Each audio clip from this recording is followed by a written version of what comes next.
nursery admission procedures have been completed by every parent.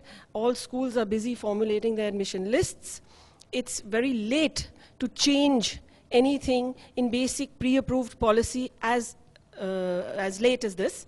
So the lottery system is an absolutely unacceptable way to admit new students, especially siblings staying in the same neighborhood of the same parent. Well, what would you like to see us do? First of all, the ministry doesn't decide on nursery admissions. We can have a general policy environment that helps schools decide. But what would you as a parent like to see happen? I would like to see the guidelines that were on the school net, which I read and decided upon when I chose a school for my little sibling daughter. My son is in the same school. I would like those to be adhered to.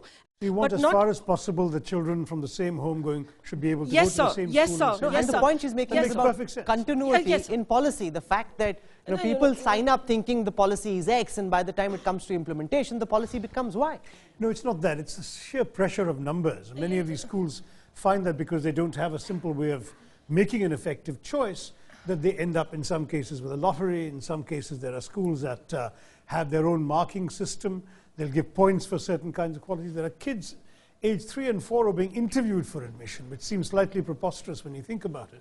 But all of these are because schools are trying to find a way to actually make the selections. I think what the lady says is perfectly reasonable. Thank you so I'm much. not sure what the ministry can do about it, because these are essentially school policies. But I'm very happy to take this idea back and see whether we can't encourage. Please put in a kind word and a recommendation. Yeah, if we can encourage schools, for example, to have amongst their criteria keeping siblings together. No, but the larger point, look at how anxious and nervous she is. Of course. Yes, why should a parent be on a knife's edge trying to get her child into school?